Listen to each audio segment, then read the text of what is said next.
Ethical Framework of Social and Environmental Justice in Nusantara Traditional Villages Toward Indonesia, 2045, a reflection on Al-Baqarah Verse 9.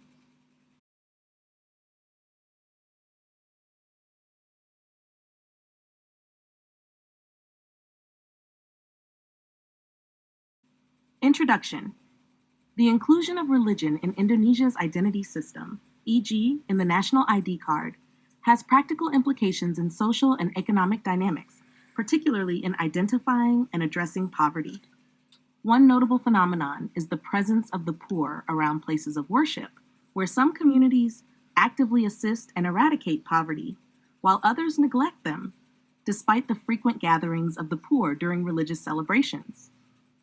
This reality is encountered across cities and villages, presenting barriers, challenges, potentials, and opportunities within Indonesia's thousands of traditional villages on land, coastal regions, and maritime zones. These villages have long upheld Nusantara's noble values through the preservation of the Wallacean ecosystem's genetic resources, customary forests, and traditional land rights, serving as the foundation of food, clothing, and housing self-sufficiency. As Indonesia approaches its 100th anniversary in 2045, the question remains: how can traditional Nusantara villages, with their rich history and diversity, serve as the ethical foundation for a unified and just Indonesia? This discussion aligns with the ethical warnings of Al-Baqarah Verse 9.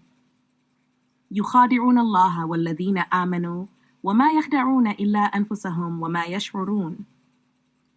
They think to deceive Allah and those who believe, but they deceive not except themselves, and perceive it not.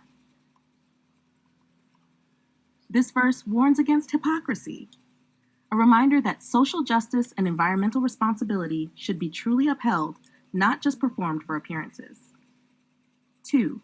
The role of customary land and the Wallacean ecosystem in social and environmental ethics. For centuries, traditional Nusantara villages have been models of ethical, environmental, and social governance through customary land, wilayat protection, preventing exploitative capitalist ventures, sustainable food security through traditional agriculture and barter economies, biodiversity conservation, maintaining genetic resources for generations, community-based social safety nets, ensuring that no member is left behind. This aligns with Government Regulation Number 64 of 2021 on Land Bank Agency, Badan Bank Tanah, which reinforces the constitutional mandate of Article 33, Paragraph 3 of the 1945 Constitution. The land, waters, and natural resources within shall be controlled by the state and used for the greatest welfare of the people. National and regional spatial planning regulations, ensuring that land and resources are managed ethically for long-term prosperity. However, despite these legal frameworks, challenges arise when ethical principles are ignored in favor of economic gains. 3. Barriers, challenges, potentials, and opportunities. Barriers. Disparities in social justice implementation. Some places of worship act as poverty relief centers, while others do not. Capitalist land exploitation, threatening customary land rights, and biodiversity conservation. Gaps between traditional economic models and modern financial systems, limiting indigenous economic empowerment. Challenges: integrating modern technology into traditional barter systems without erasing cultural identity. Protecting maritime trade routes, where Nusantara villages exchange agricultural and marine resources. Ensuring sustainability in both natural resource management and poverty alleviation programs. Potentials: using AI and big data for real-time poverty mapping and resource distribution. Expanding blockchain-based barter systems, preserving indigenous trade while integrating it into digital economies. Strengthening village-based biopharmaceutical industries, reducing reliance on imported medicine. Opportunities: digital transformation of indigenous economies, connecting local producers directly with markets, reviving ethical land management practices, ensuring fair land ownership and usage rights, integrating religious institutions with social welfare programs, enhancing community-driven poverty reduction efforts. 4. Implementation strategies at different complexity levels. National level, strengthening land and natural resource governance through digital transparency systems. AI-driven poverty mapping integrated with cognitive smart room analytics. Provincial level, revitalizing customary land protection policies, ensuring long-term sustainability. Developing inclusive economic hubs in rural areas powered by maritime and agroforestry economies.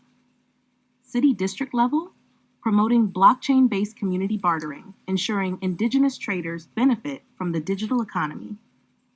Optimizing religious centers as community-driven poverty relief networks. Village sub-district level, establishing local biopharmaceutical centers based on traditional knowledge and sustainable harvesting.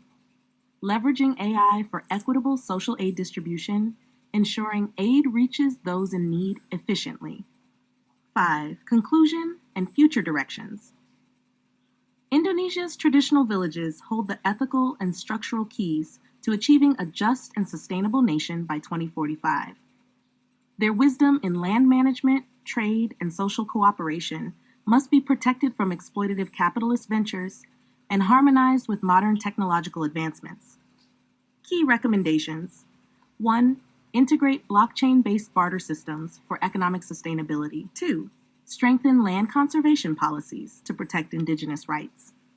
3. Develop AI-powered cognitive platforms for ethical poverty alleviation.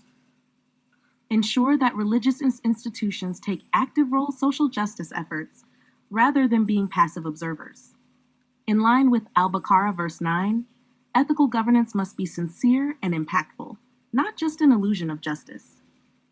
Only by ensuring social, economic, and environmental inclusivity can Indonesia fulfill its vision for 2045.